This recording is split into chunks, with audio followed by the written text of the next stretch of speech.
If you have always wondered about the temple point hair transplant, when you should undergo a temple point restoration or hair transplant, what is the importance of these temple points? What are the technical difficulties in performing a hair transplant in this temple area? What are the number of grafts roughly required for a temple hair restoration? And if you have undergone a temple hair restoration and there is some problem with the temple like the angle and direction, how and what are the ways in which you can correct this so that they again start looking natural? This is the video in which we are going to discuss these important points about the temple hair restoration. I am Dr. Satya Saraswat, a gold medalist, plastic and cosmetic surgeon, and in this field of hair restoration surgery since 2006, that is around 19 years. And also I am a member of ABHRS, American Board of Hair Restoration Surgery, ISHRS, which is International Society of Hair Restoration Surgery, AHRS, which is the Association of Hair Restoration Surgeons of India, and various other organizations from the country as well as international organizations. So with this video, we are going to discuss these important points about temple point, and I would request you to keep on watching this video till the end so that you have a complete knowledge, exhaustive knowledge about this subject. And also I would request you to subscribe to our YouTube channels to find out more useful content in your hair loss journey. The importance of temple points in your hair restoration or your hair journey is that it provides a proper framework in the lateral view. Lateral means whenever somebody is seeing us from the sides, like right side or the left side, that's the lateral view. If somebody is watching me from the front, these points may not be that noticeable, but from the sides, a 90 degree or 45 degrees, these points do make an impression about you being a bald person or you being a not bald person. So this is very important. The importance of temple points lies in its facial framework, especially when you are looking at a person from the sides. Now there are 4 grades of baldness of temple points, sort of a classification of them. One is the grade N. First is the grade N. Grade N means the temple points are normal. So obviously when they are normal, you don't need to go for a hair transplant for them. Point number 2 is T, grade T, which means thinning. There is a significant amount of thinning of your temple points.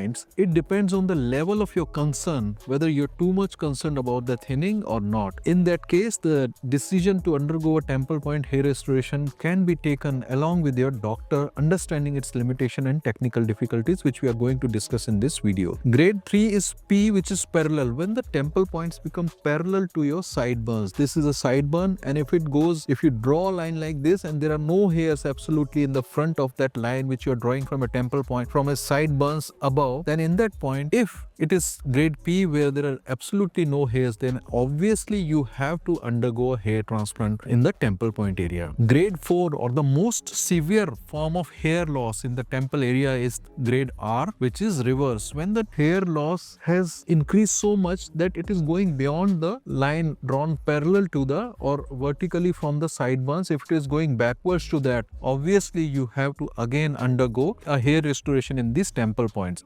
Do like the video if you're liking the content till now. Now let us discuss the technical difficulties which are there from the point of view of a hair restoration surgeon whenever he is attempting a temple point hair restoration. The most important thing is, friends, if you look from a side, these hairs are running parallel to your skin. Like in the front, they are coming out at an angle. Here the angle between the skin and the hairs is hardly anything. It's just like for the practical purposes, we say that it is 0 to 10 degrees, but otherwise it runs very flat to the skin surface. So to create these slits at that angle is practically very difficult. There are 2 ways in which we can create these temple points. One is when we double bend a needle. A needle is used to create these slits or the sides, and it is double bent at 90 degrees at 2 different points. Second way to do is we can make 2 kind of slits. One is a sagittal slit and other one is a coronal slit. So coronal slits are preferred for the temple point recreation, just to make it as flat as possible if we are not using a needle. So this is one point. Second point is the direction of hairs. So they are not uniformly going down or back. some of the hairs are in the top part, some of them are coming towards the front and downward, and in the middle part or the lower part of the temple, they are going backwards and downwards. So while creating this direction, it is absolutely important for your hair restoration doctor or a transplant doctor to mimic the angle and the direction both, so that this doesn't look very unnatural. Third thing is, these hairs are generally very soft and they are single, which means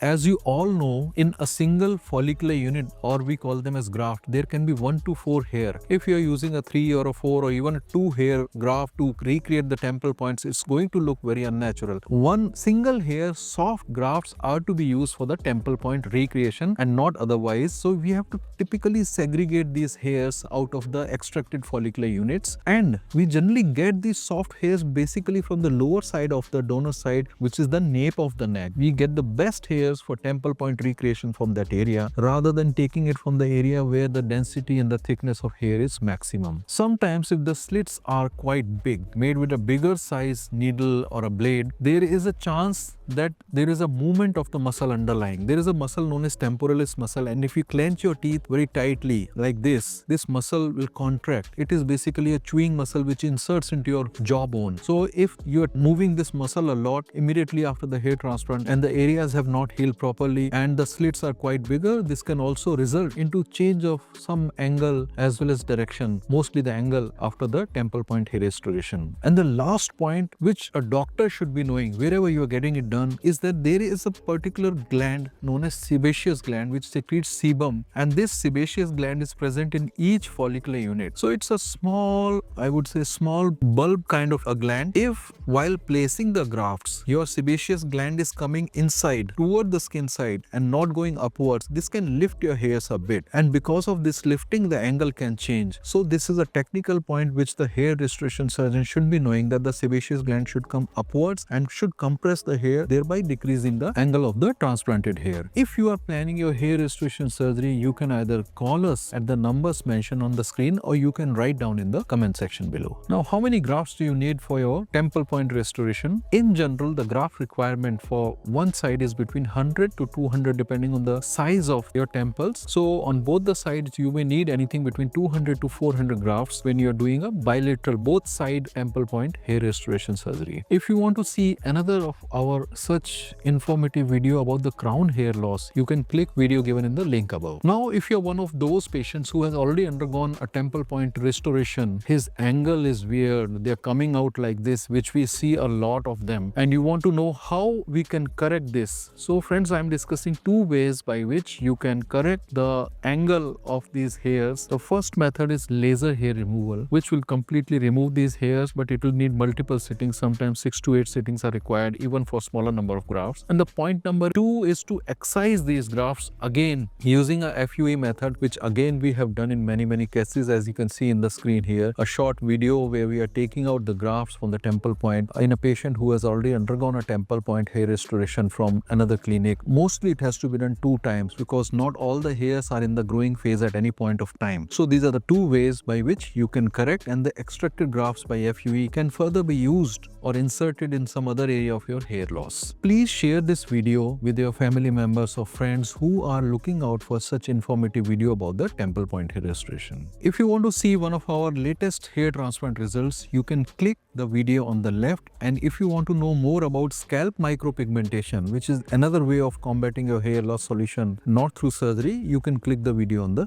right.